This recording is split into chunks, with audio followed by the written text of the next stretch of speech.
हमारे सभी अतिथियों का, हमारे माँ श्री अरविंद के सभी बालकों का, बच्चियों का, और जो भी ऑनलाइन हमारे साथ जुड़े हैं दूसरे सेंटर से या माता पिता, अभिभावकगण, स्टूडेंट्स, उन सब का हार्दिक अभिनंदन करबद्ध उनका स्वागत, बहुत बहुत स्वागत है, हार्दिक अभिनंदन है। जैसा आपको विदित है, आज हम मनाने जा रहे हैं श्री अरविंद की 149वीं जन्मतिथि और इंडिया का 75वां स्वतंत्रता दिवस। आप सबको इस पावन पुण्य तिथि की बहुत बहुत शुभकामनाएं, मंगल कामनाएं, बहुत बहुत बधाई हो। आज सुबह अभी आपने नीचे हमारे स्कूल कंपाउंड में हमने माँ भारती का आवाहन किया। ध्यान कक्ष में हमने श्री अरविंद का, श्री माँ का आवाहन किया, वो उपस्थित हों और हमारे कार्यक्रम को सफल बनाएं। जब हम उनकी उपस्थिति धारण करवाते हैं, उनको पुकारते हैं, वो सदैव हमारी पुकार पे रहते हैं, यहाँ उपस्थित रहते हैं। तो अब समय है हमारा, जब वो उपस्थित हैं, साक्षात हैं माँ भारती, श्री अरविंद माँ हमारे साथ हैं, तो उनका पूजन और वंदन का समय है। तो आइए हम मिलके सुनते हैं भजन प्रस्तुति, जो माँ का भजन श्री अरविंद की और माँ भारती की वंदन होगा। धन्यवाद।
सत्येन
बहुत सुंदर भक्ति भाव श्रद्धा भाव से भर गया सबका मन।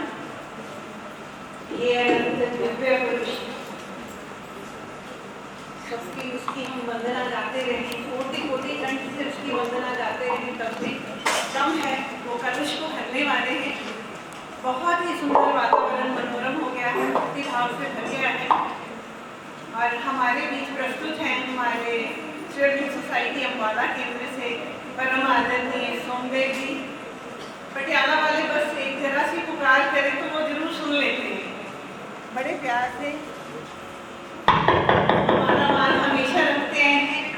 श्री माँ के अनन्य भक्त श्री अरविंद के बहुत ही उत्तम इंस्ट्रूमेंट, बहुत ही अच्छे यंत्र हैं। वो कहते हैं गुरु गोविंद सिंह जी के गुरु गोविंद दो खड़े काके लागू पाए, बलिहारी गुरु अपने दिल गोविंद दिया मिलाए। तो बहुत ही सुंदर वार्ता लेके आ रहे हैं। सोमदेव जी की वार्ता का विषय है श्री अरविंद मेरे गुरु, श्री अरविंद ही क्यों। मैं आमंत्रित करती हूँ आदरणीय सोमदेव जी को, वो अपने विषय रखती हूँ। सोमदेव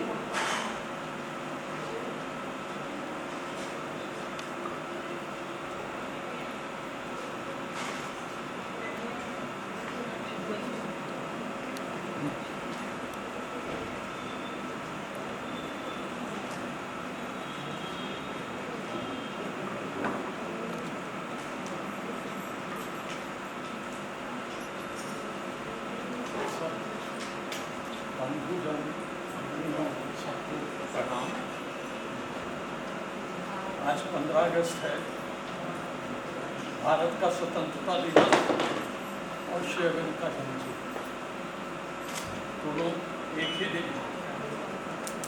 इसके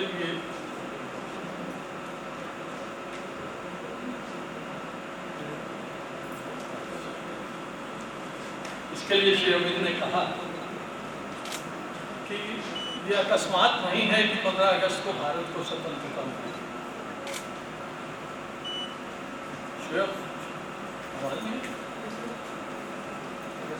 हेलो,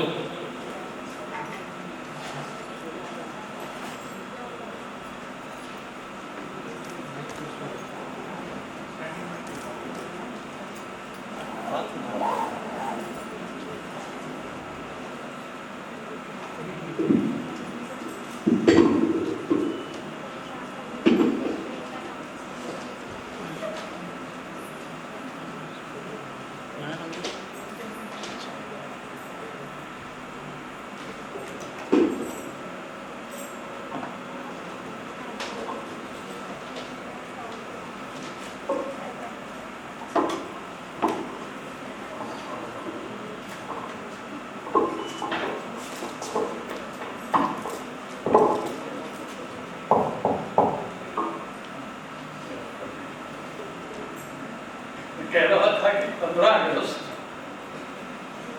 भारत का स्वतंत्रता दिवस और श्री अरविंद का जन्मदिन।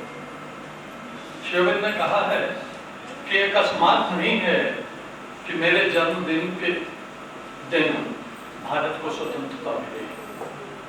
प्रत्युत जिस उद्देश्य को लेकर मैंने कार्य शुरू किया था, भगवान ने उसके ऊपर अपनी मोहर लगा दी।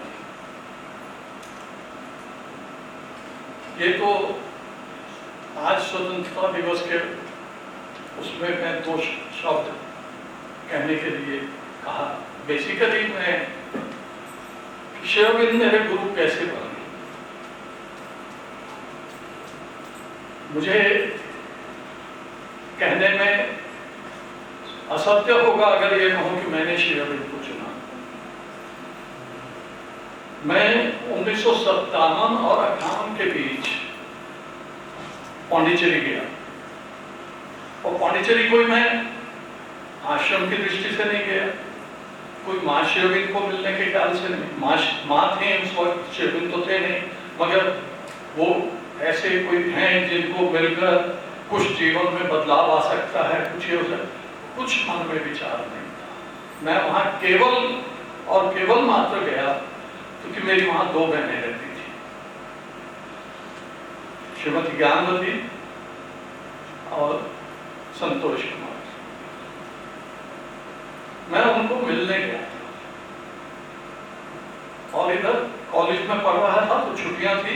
उन छुट्टियों में मन में विचार उठा कि पौंडीचेरी जाना है। पौंडीचेरी के विषय में कुछ पता नहीं था, मगर सिर्फ कि मेरी बहनें वहां गई, इस दृष्टि से मैं वहां गया। और एक दिन आश्रम जाता हूं। आश्रम जाकर बहुत विचित्र सा, एकदम ऐसा कि जैसे मैं इस दुनिया में नहीं, कुछ और है। अगर धरा पर कोई स्वर्ग है तो वो ये है। ऐसी फीलिंग मन में हुई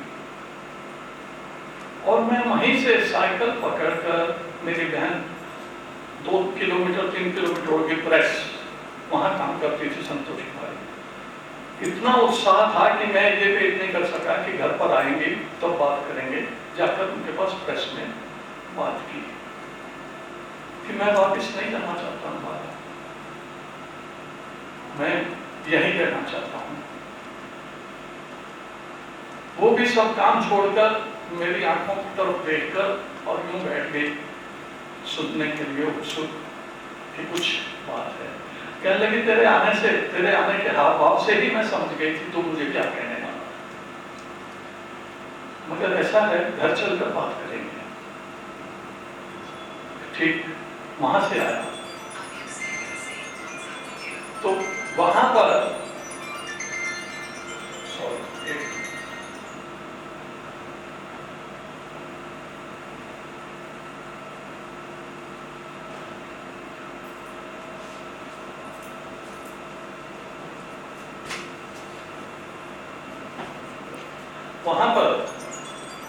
घर पर जब आई तो दोनों बहनें, मेरी माताजी मेरे साथ गई थी और मैं, हम चारों बैठे। माताजी को तो घबराहट क्या हो गई, ये रुक ना जाए। बड़ी बहन को कहती, ज्ञान देख खबरदार, मैं लेकर आई हूँ, अगर ये मेरे साथ वापिस नहीं गया तेरे बाबूजी मुझे पूरी तरह से मेरे पीछे पड़ जाएंगे, इसको यहां नहीं रहने दें। उन्होंने कहा, देखो जो मां की इच्छा होगी। मेरे से कहने लगी, सो में एक काम कर, अंबाले जा और वहां जाने के बाद देख कि तेरे अंदर यही भाव बना रहता है कि नहीं मुझे पौंडीचेरी ही जाना है, या तू वहां जाकर इसको भूल जाता है और अंबाले के वातावरण में मिक्स हो जाता है और वैसा ही तुझे वहीं ठीक लगने लगता। मैंने इसको तुरंत मान लिया। मैंने कहा, आपकी बात बिल्कुल ठीक है, युक्ति युक्त है और मैं जाकर देखता हूँ। वाकई में जो उनको आशंका थी वो उनकी ठीक नहीं थी कि मैं आकर जैसे भूल सा गया अपने वही कॉलेज लाइफ, वही अपने दुकान पर भी जाया करता था। उसमें आने के बाद कहीं ऐसी लगा नहीं कि मेरे अंदर वो प्यास है, वो तृष्णा। तो मैंने बीबी को लिख दिया कि आपकी बात बिल्कुल ठीक थी, अभी लगता है मेरी तैयारी नहीं। उन्होंने कहा, ये उफान होते हैं, ये उफान आया है, अगर ये देर तक टिका तो ये तुम्हारी आवाज अंतर की है, तो ये उफान इस वातावरण में आकर आ जाता है, वो तो हो जाता है। अब आ गया, वो क्या हुआ मेरे अंदर, किस तरह से हुआ, मुझे कुछ मालूम नहीं। इसलिए मैं कह रहा हूं, मैं ये नहीं कह सकता कि मेरा चुनाव कोई सोच समझ कर हुआ है, मैंने सोच समझ कर किया। शादी हो गई, मगर एक चीज रही, मैं हर साल जाता रहा। हर साल छुट्टियों में ये अट्रैक्शन जरूर बनी रही कि मैंने भारतवर्ष को घूमा हुआ नहीं है, कहीं भारतवर्ष में इधर जाना है उधर जाना है, कोई घूमने की इच्छा। जब भी छुट्टी हुई पौंडीचेरी चली, इतना मन में जरूर होता था। शादी हुई, शादी पर माता जी की ब्लेसिंग्स आई वो हमारी सिस्टर्स ने उनको लिखकर भेजा तो ब्लेसिंग्स आ गई। कोई विशेष बात नहीं है वो ब्लेसिंग्स आना उस टाइम से कि मैं ये कहूँ कि मुझे ब्लेसिंग्स मिली, ब्लेसिंग्स आ गई। हम शादी के बाद पौंडीचेरी गए, हमारा स्थान वही बन गया, को कहीं और जाने की इच्छा ही नहीं होती थी। ऐसे ही मैं जब आऊंगा श्री अरविंद ही क्यों, जैसे पौंडीचेरी के सिवाय कहीं जाने की इच्छा नहीं होती थी, ऐसे ही श्री अरविंद को जानने के बाद, अभी तक मैं जान नहीं पाया, अभी तक तो सिर्फ एक इच्छा होती थी जानने की, जानने के बाद मुझे किसी और को जानने की इच्छा ही नहीं रही। तो मैं वहां शादी के बाद गया, माता जी से बहनों ने दे दी दर्शन की अनुमति दे दी, हम दर्शन पर गए, माता जी का दर्शन हुआ और अच्छा लगा। मेरी पत्नी को मुझसे ज्यादा अच्छा लगा, मगर मैं ऐसा नहीं, मैं वो नहीं कर सका। मेरी बहन भी साथ गई थी, वो लोग तो इस तरह थे, माता जी की गोद में खेलते थे जैसे थे, मगर मैं ऐसा कुछ नहीं कर सका। कुछ आर्य समाजी संस्कार थे, जल्दी से किसी को पांव हाथ लगाना, गुरु को समझना, वो करना, उस तरह का संस्कार नहीं था, वो शायद आड़े आ रहा था। तो वहां से वापिस आ गया। वहां पर एक चीज जो बहुत आश्चर्यजनक घटी मेरे साथ, वो ये, हृदय भैया एक साधक थे वहां के, मेरे सिस्टर के साथ के, उन्होंने मुझे एक दिन सावित्री पढ़कर सुनाई, और सावित्री में बुक ऑफ लव और बुक ऑफ फेट, वो मुझे इस तरह से खींचता चला गया। मैं कोई लिटरेचर का विद्यार्थी नहीं, मैं कोई बहुत पढ़ा लिखा नहीं कि सावित्री की इंग्लिश को समझ सकूं। सावित्री की इंग्लिश को समझने के लिए मेरे पास एक एमए लिटरेचर के मेरे दोस्त थे, कहने लगे सोम कुछ शेरविंद के बारे में पढ़ने को दे। मैंने सावित्री देखा, पढ़ो। कहने लगे होता है मैं लिटरेचर मार खा गई उसको, मुझे तो ABC नहीं समझ में आया सावित्री। फिर मैंने उनको ऐसे गीता दी, ये पढ़ो। ऐसे गीता से इन्फ्लुएंस हुए, मगर मुझे सावित्री ने ऐसा खींचा, वो जो उन्होंने पढ़कर सुनाया, लव का वर्णन, प्रेम क्या हो, दो सोल्स का मिलन है, दो बॉडीज का मिलन नहीं हो। हमारा मानवीय प्रेम जो है वो शरीरों का मिलन है, वहां दो आत्माओं का मिलन है। तो वो कैसे मुझे अपनी तरफ आकर्षित कर गया, क्या मैं वो दिन है और आज है, कभी एक दिन भी सावित्री मिस नहीं की। 50-60 साल हो गए, सावित्री का चाहे एक पेज पढ़ूं, मगर रोज पढ़ने का नियम बनाया। मैं कितनी बार पढ़ गया मुझे नहीं पता, मगर सावित्री, और ये भी बता दूं, इतनी बार पढ़ गया, इसके बावजूद मुझे सावित्री नहीं समझ में आई। ये भी साफ कर देना चाहता हूं। सावित्री क्यों? और सावित्री, मैं ये कहूंगा, एक भी व्यक्ति अभी इस धरा पर नहीं है जो ये कह सके कि वो सावित्री को पूरी तरह समझ गया। एक भी व्यक्ति इस तरह पर नहीं। क्यों? कि जिस तरह से श्री अरविंद ने इसको लिखा है, जहां से ये मंत्र उनके लेखनी पर आए हैं, उस स्तर पर हमने से कोई है। और जब तक वहां नहीं होगा तब तक पूर्णता, थोड़ा थोड़ा वो तो मेरे जैसा अनपढ़ भी समझ लेता है, थोड़ा थोड़ा उसका मतलब निकाल लेगा, समझ जाएगा कि क्या क्या है, कुछ भाव थोड़ा थोड़ा। मगर सावित्री में श्री अरविंद किस ओर संकेत कर रहे हैं और कहां ले जा रहे हैं, और कैसी यात्रा है, किस मार्ग से ले जा रहे हैं, क्या पथ है, इसको समझना बहुत कठिन का। कठिन का आपको पहले को पढ़ना है, माँ ने कहा है only the like can see the like. आपको जो चीज समझनी है, जिस गुरु को समझना है, जिस व्यक्ति को समझना है, आपको पहले उसको जैसा बनना होगा।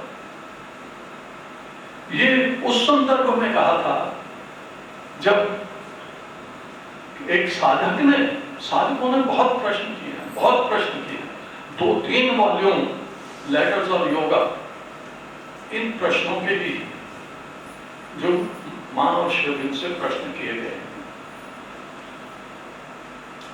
तो इसमें उन्होंने सब कुछ क्लियर करते हुए और जगह जगह पर हिंट देते हुए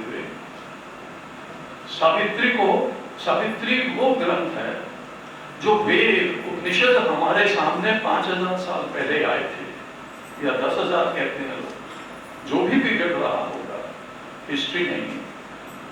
तो जो 5000 10,000 साल पहले पुराने जो वेद हैं, उपनिषद हैं, वह भविष्य का वेद और उपनिषद Savitri.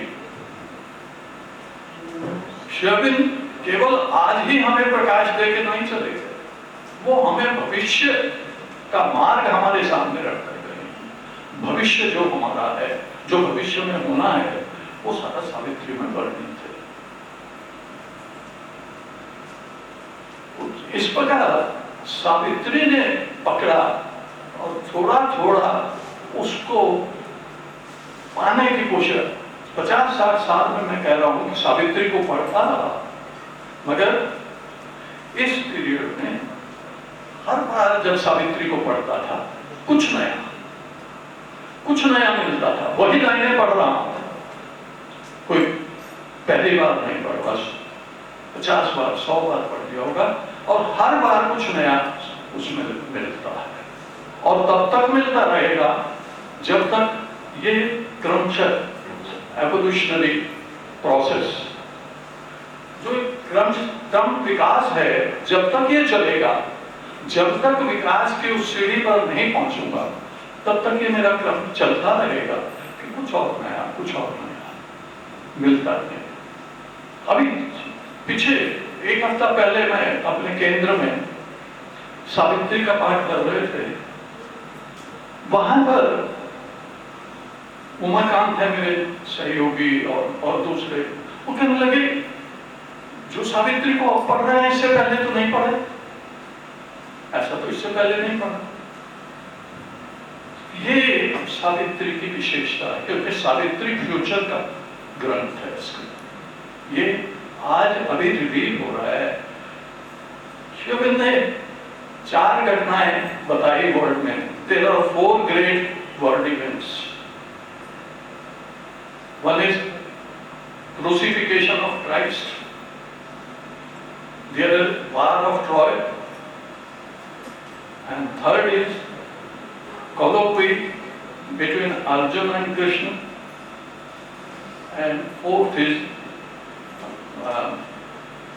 Shri Krishna left Vrindavan, या came to Vrindavan. ये 4 बड़ी घटनाएं वर्ल्ड हिस्ट्री में। और colloquy between Arjuna and Krishna के लिए कहा है, Gita is still liberating mankind. Since then, it has been written down, and it is still liberating mankind. And still they say that these things did not happen. ये मजाक किया है जो लोग ये कहते हैं वो कृष्ण कोई हुआ भी था कि नहीं, कोई ऐसी बात हुई कि नहीं। That scripture is still liberating mankind, and still they say that these things did not happen. तो इसी तरह सावित्री को आज भले ही मनुष्य ना समझ पाए, आज भले ही मनुष्य कहे बड़ी ऊंची ऊंची फेंक रहे हैं, आजकल एक शब्द निकला फेंकना कि फेंक रहे हैं, मगर ये रिवील करेगा आज नहीं 5000 साल बाद। मां से किसी ने पूछा कि अगर सुप्रामेंटल फोर्स आपके लिए डिसेंट हो चुका, सुप्रामेंटल बीइंग इवॉल्व हो रहा। तो हम सारी सृष्टि में कोई एक भी आदमी क्यों नहीं देखते जो सुप्रामेंटल को? मां का जवाब था, तुम्हें पता है कि पत्थर से, महान युग से मानव तक आते आते कितने मिलेनियम्स बीत गए? कोई हिसाब है उसका? तो अब वो साधक मौचक का कि क्या कहना चाह रहे हैं, कितने मिलेनियम्स वेट करना हमें? उस पर जवाब देती हैं, don't worry my child, it will not take that much time, but at least you will have to wait a few thousand years.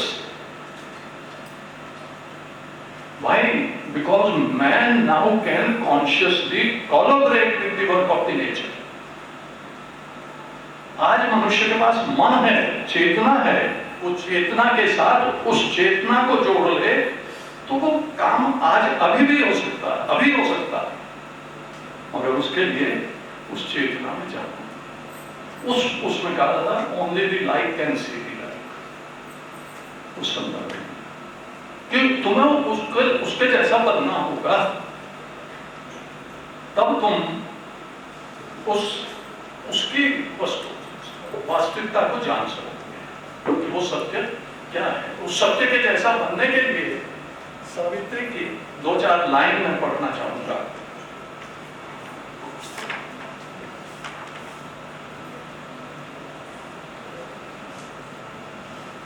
शुरुआत है सावित्री की फर्स्ट कैंटो, फर्स्ट लाइन,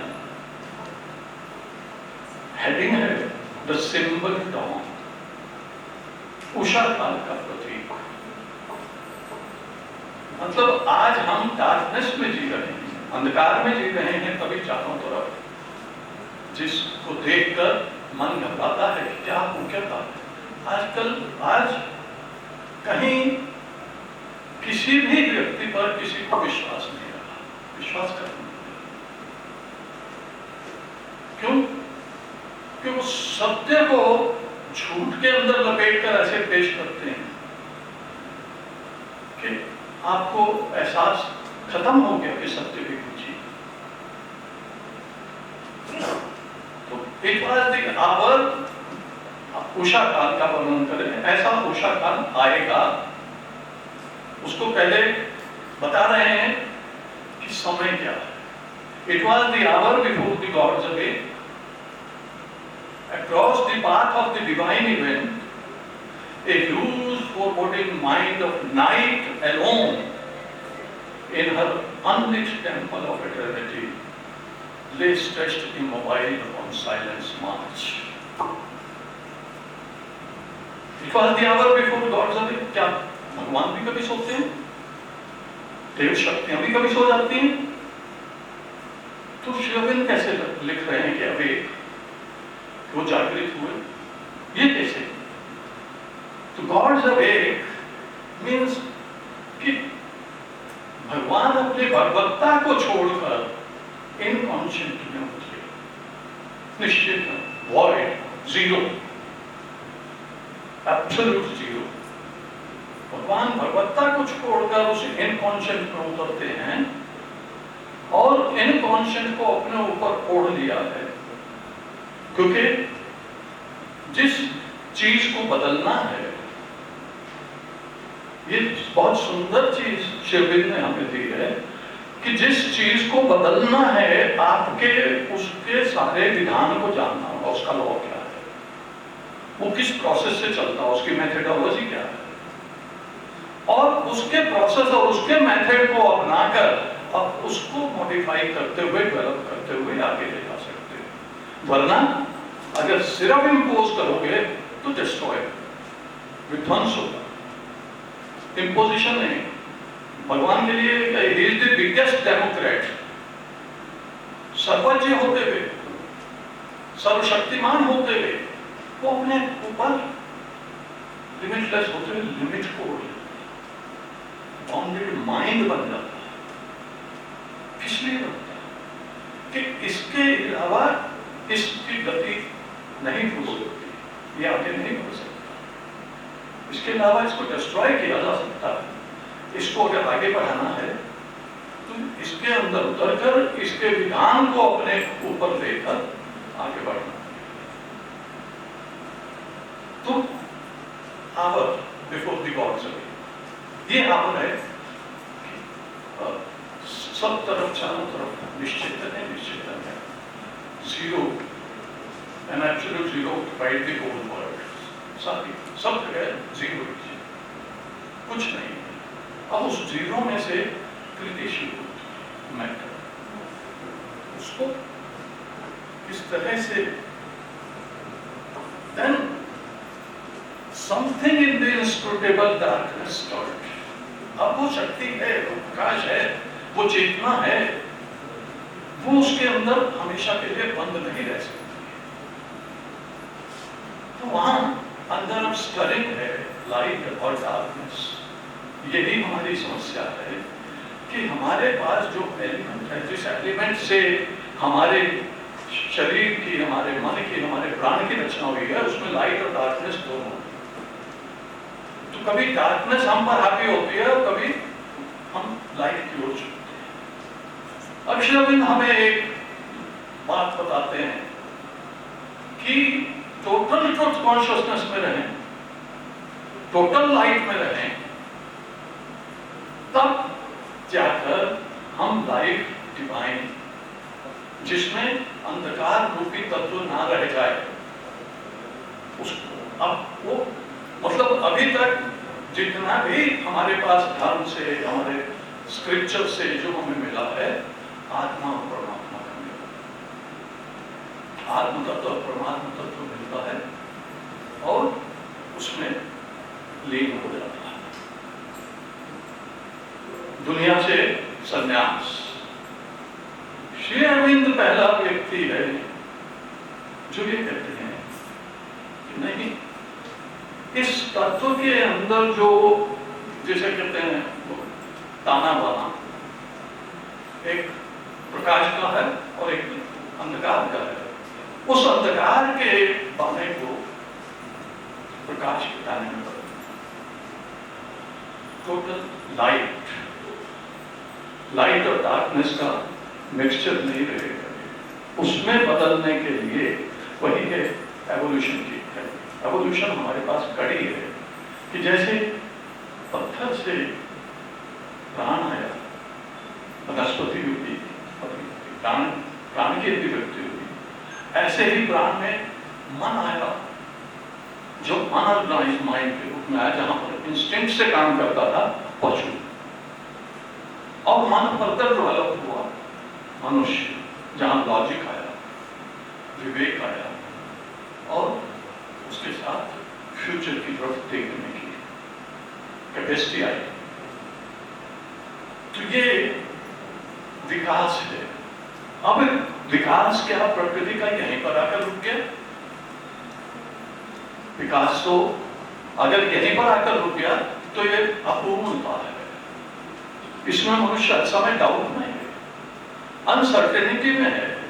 किसी भी बारे में वो ये नहीं कह सकता सर्टेनली ऐसा ही होगा, जब तक कि वो मैटेरियल ऑब्जेक्ट से ना डील कर रहा हो। मन के चेतना के स्तर पर वो कभी ये नहीं कह सकता कि दो दो चार होते हैं, इस तरह से नहीं कर सकता। तो इसलिए वो करने के लिए प्रकाश रूपी तत्व से हमें, मुझे टाइम का बता देना हो गया, मुझे बंद करना पड़ेगा फिर आगे निकलना। तो आत्म चेतना की ओर जाना मतलब मैं क्यों श्री अरविंद ही मेरे गुरु, श्री अरविंद ही के अलावा मुझे कोई दूसरा क्यों गुरु नहीं लगा, क्यों मैंने किसी दूसरे, क्योंकि यहां पर मेरे मन को जो मुझे चाहिए था, इससे ज्यादा मैं अभी कुछ भी कर नहीं सकता। ये भी करने में पता नहीं कितने जन्म लगेंगे जो वो दे गए। तो जब मुझे वो उसमें पूर्ण संतुष्टि मिल रही है, कोई प्यास मेरी नहीं रह गई बाकी, कोई मेरे मन में शंका नहीं रह गई बाकी, तो श्री अरविंद के सिवाय मुझे किसी और की तरफ देखने की जरूरत ही नहीं है। और मेरे मन की अवस्था यह बन गई कि मैं श्री अरविंद की लेखनी को आसानी से पढ़ लेता हूँ, और श्री अरविंद की लेखनी के सिवाय किसी लेखनी को और पढ़ता नहीं, दूसरी लेखनी पढ़ता हूँ तो उसमें माइंड तर्क करने लगता है, देखने लगता है कि क्या कहा, क्या लिखा, ये क्या कहते हैं। जबकि श्री अरविंद जिनको कहते हैं मोस्ट डिफिकल्ट पर्सन, कि उनकी कोई भी पुस्तक उठा लो, डिक्शनरी साथ में रखकर पढ़ना पड़ेगा। मगर मुझे उनका पढ़ने का ऐसा अभ्यास हो चुका है कि मन पूरी तरह से जैसे समर्पित हो चुका है, तैयार है कि श्री अरविंद ही मेरे गुरु हैं। That's why Shri Aurobindo alone. मैं इसके साथ बंद कर। Thank you.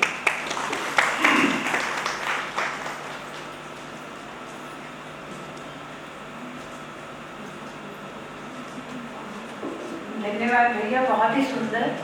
आपने खुद ही कहा कि हम किस लायक कि हम गुरु को चुन सकें, गुरु चुनता है हमें।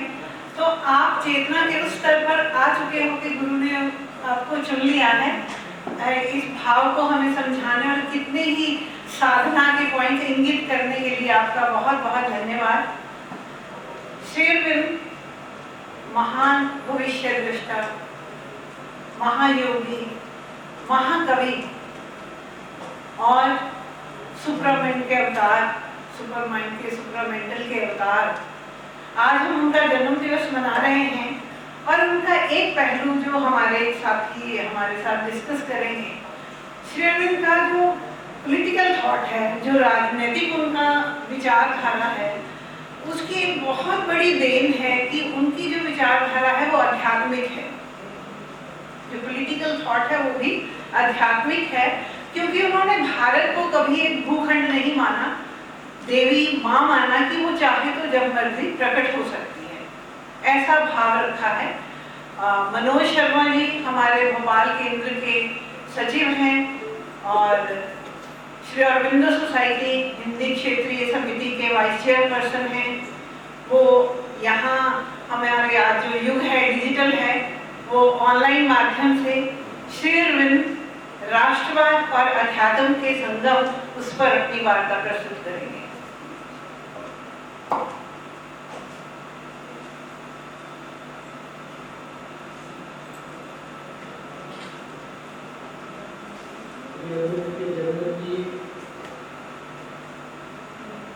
नमस्कार, वंदे मातरम। श्री अरविंद के जन्म की इस जन्म जयंती पर मैं आप सबको बहुत बहुत बधाई और शुभकामनाएं देता हूँ। उनके श्री चरणों में नमन करता हूँ। भाइयों और बहनों, आज के दिन से भारत की आज़ादी का भी एक नया वर्ष शुरू हो रहा है और इस अवसर पर शुरू हो रहा है श्री अरविंद के जन्म का 150वां वर्ष, जो कई मायनों में एक अवसर है उनके संदेश को हमें स्वयं को समझने का अवसर देता है और साथ ही साथ एक अवसर देता है कि इस संदेश को हम अधिक से अधिक कैसे जन सामान्य तक ले जा सकते हैं।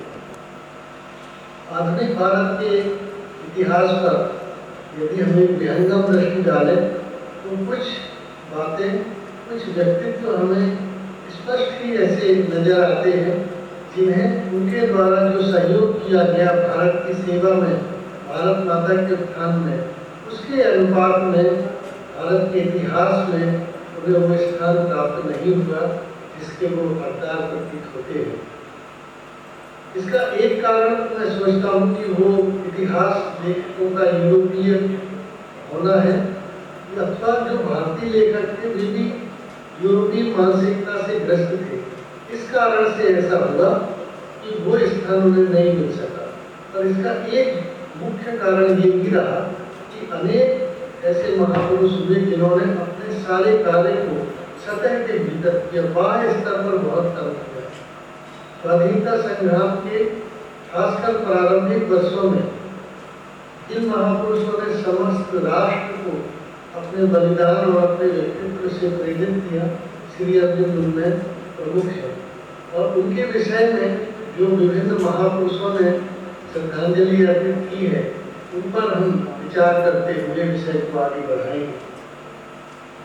सुमित्रानंदन पंत जो बहुत हिंदी के बड़े कवि हुए हैं, उन्होंने कहा कि श्री अरविंद ने इस लोक और परलोक के भेद को, आध्यात्मिकता और भौतिकता के विरोध को, जगत और परब्रह्म के बीच की अज्ञेय दुर्गम खाई को अपनी नवीन चेतना के प्रकाश में सदैव के लिए भर दिया।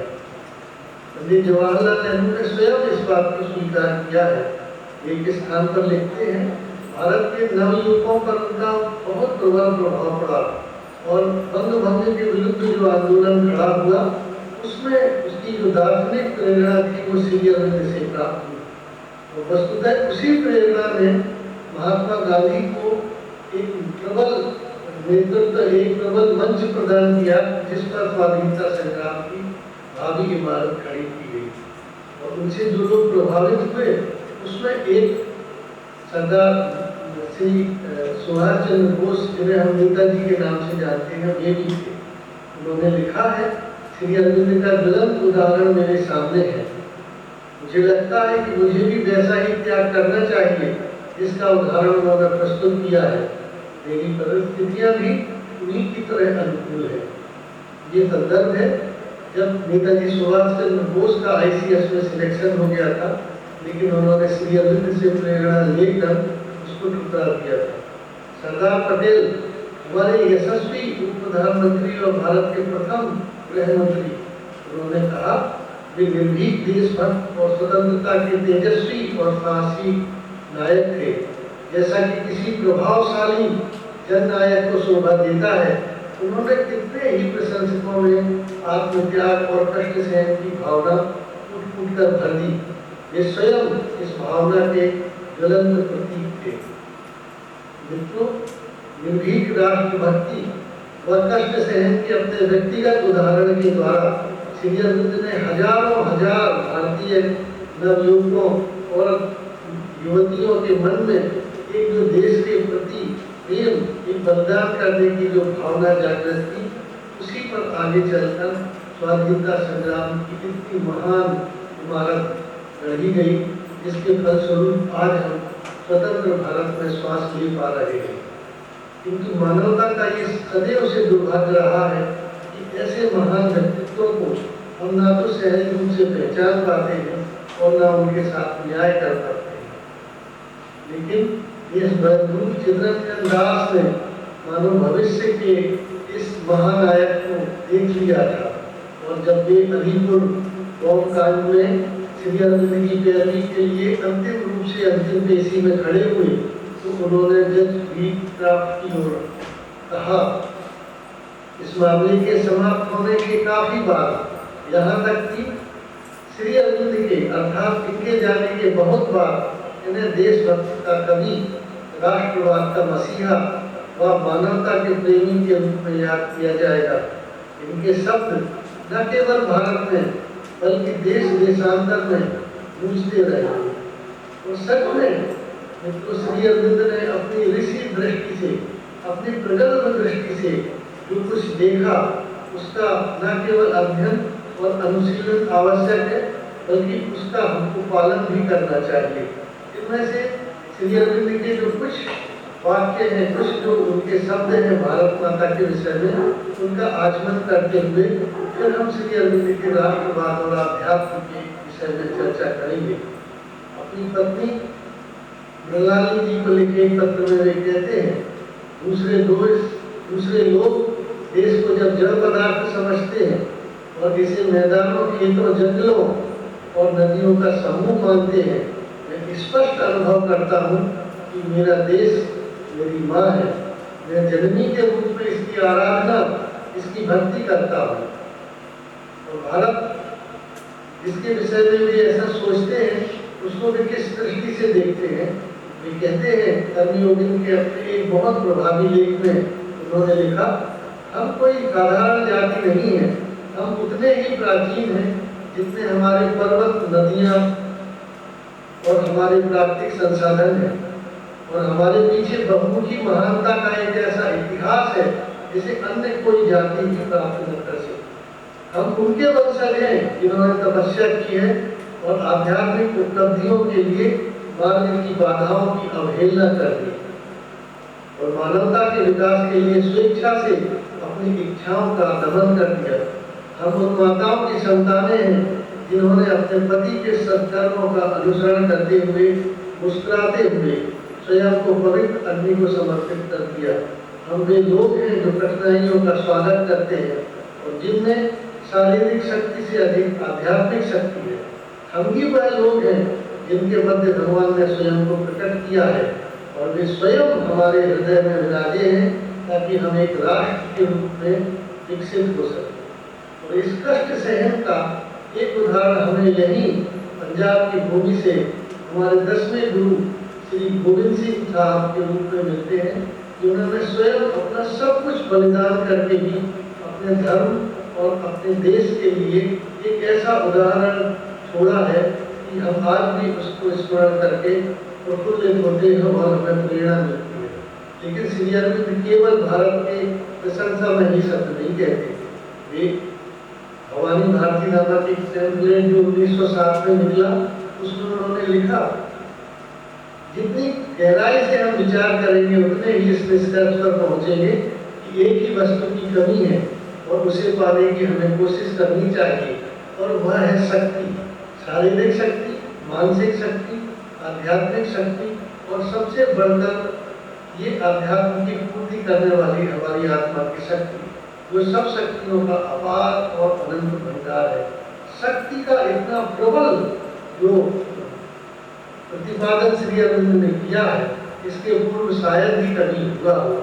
मुझे लगता है श्री कृष्ण के बाद श्री अरविंद पहले ऐसे महापुरुष हुए हैं, ऐसे सिद्ध पुरुष हुए हैं जिन्होंने बहुत विनम्रता के साथ ये कहा है कि यदि युद्ध कभी अनिवार्य हो जाए तो उसे भी पूरी शिद्दत से लड़ना चाहिए, जहाँ तक कोई युद्ध को टालने का प्रयास करना चाहिए। राष्ट्रवाद की यदि हम बात करें तो श्री अरविंद का राष्ट्रवाद इस देश के भीतर की जो मूल आत्मा के स्वर है अर्थात आध्यात्मिकता है, उससे प्रभावित होता है। श्री अरविंद का स्पष्ट मत है कि राष्ट्रवाद किसी देश का वो होता है कि जिस गुण को भगवान उस देश को देता है उसका प्रकटीकरण उसके रूप में हो। और यहाँ हम ये देखते हैं कि भारत के विषय में जो आध्यात्मिकता है वही वह गुण है जो इस राष्ट्र को भगवान ने दी है। इसको श्री अरविंद और श्री मां ने बहुत अच्छे से समझाया है कि जगत के जितनी महान संस्कृतियां हैं उनमें हर देश में हर संस्कृति को एक देव प्रदत्त गुण मिला हुआ है, और वो देव प्रदत्त गुण जो होता है वही उस देश का राष्ट्रवाद होता है। और जब वहाँ रहने वाले उस देश को सब कुछ मानने वाले उस गुण को अपने आचार व्यवहार में अपने जीवन में पल्लवित करते हैं तो वो उस राष्ट्र का राष्ट्रवाद का प्रकटीकरण होता है। ये कहते हैं जैसे फ्रांस में सौंदर्य और कलात्मकता को, जैसे दूसरे जो हमारे देश हैं, चाहे वो ग्रीस हो, चाहे हमारा वो मिस्र हो, चाहे इजिप्ट हो, इनमें जो बल और सामर्थ्य और बौद्धिकता का यूनान को जो गुण मिला है, इन गुणों का जब वहाँ प्रकटीकरण होता है, क्योंकि वहाँ ईश्वर के दिए हुए गुण हैं, इसलिए इनका प्रकटीकरण उनके लिए राष्ट्रवाद का प्रकटीकरण है। उसी तरह भारत में आध्यात्म का यदि कोई सेवा करता है, आध्यात्मिकता का जीवन जीता है, उसका प्रचार प्रसार करता है, तो वो भारत के राष्ट्रवाद को पल्लवित करता है। और इस नाते हम देखते हैं कि भारत में राष्ट्रवाद और आध्यात्म ये वास्तव में एक ही सिक्के के दो पहलू हैं। अगर फ्रांस में कोई कलात्मकता को मजबूत करता है तो फ्रांस के राष्ट्रवाद को मजबूत करता है। अगर यूनान में कोई बौद्धिकता को मजबूत करता है तो वो यूनान की राष्ट्रवाद को मजबूत करता है। और भारत में यदि कोई राष्ट्रवाद को मजबूत करने का एक कुंजी है, एक चाबी है, तो वो आध्यात्मिकता है, क्योंकि ये हमारी जड़ में, ये हमारे भीतर है। फिर हम कैसे भारत को उत्कर्ष तक ले जा सकते हैं? तो उसके लिए श्री अरविंद ने कुछ मंत्र वाक्य दिए हैं। ये कहते हैं, हम राष्ट्र से कहते हैं कि यह ईश्वर की इच्छा है कि हम ही बने, यूरोप ना बने। हमने अपने विधान की अपेक्षा दूसरों के विधान के अनुसार इस देश का विकास करना चाहा है, और वही हमारी सफलता नहीं हो पाई है। हमें लौटकर अपने भीतर ही जीवन और शक्ति के स्रोत को खोजना चाहिए। हमारा काम है पहले अपने आप को पहचानना और फिर सभी बातों को भारत में शास्त्र और जीवन और प्रकृति के विधान के अनुरूप ढालना।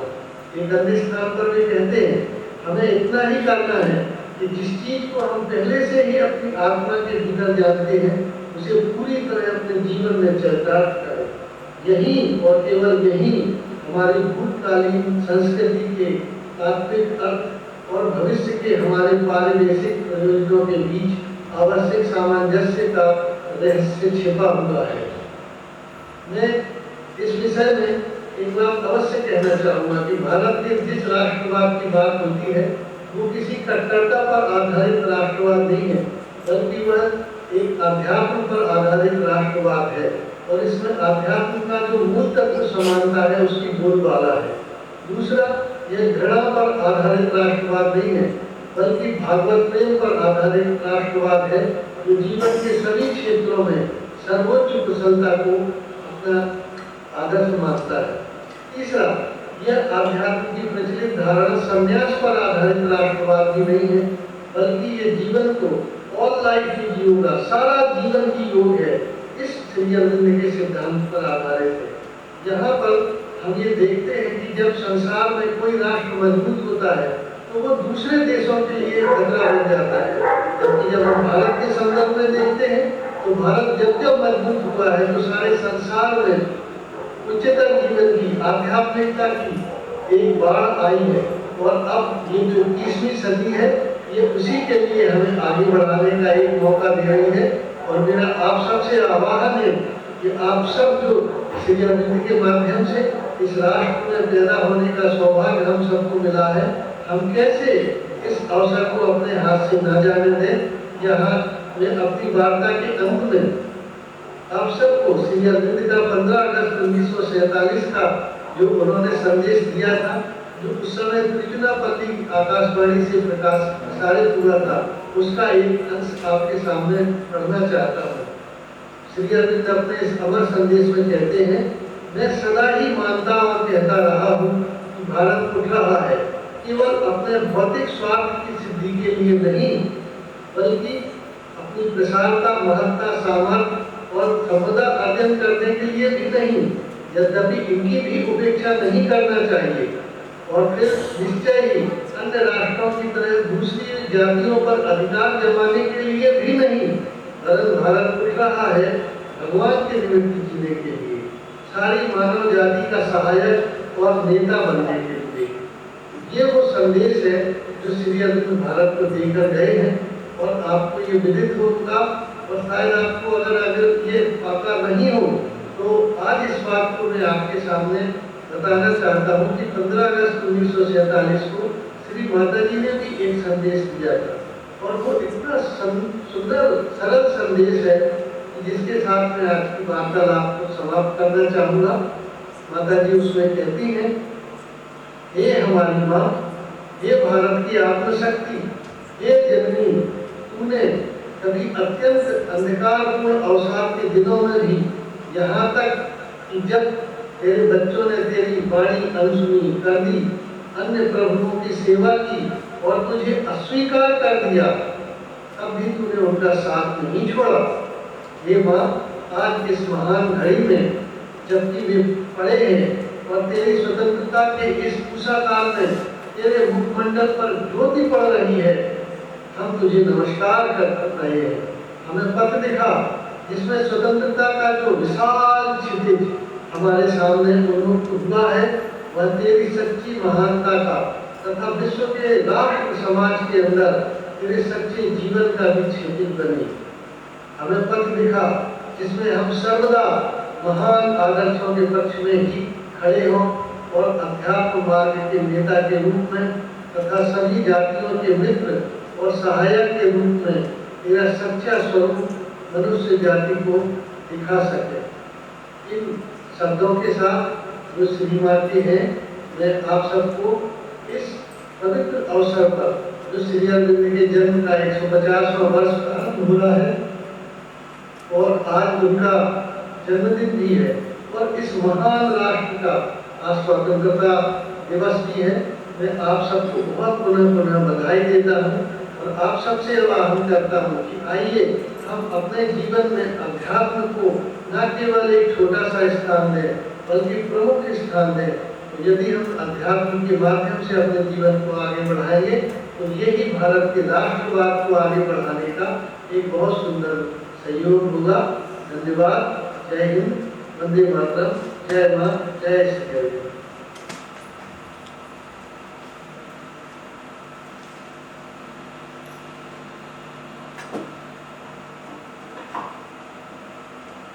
बहुत ही ओजस्वी शब्दों में मनोज शर्मा जी ने अपनी बात रखी। सच में आज लगता है चारों तरफ अंधकार है, परंतु शायद भारत प्रयोगशाला है विश्व की।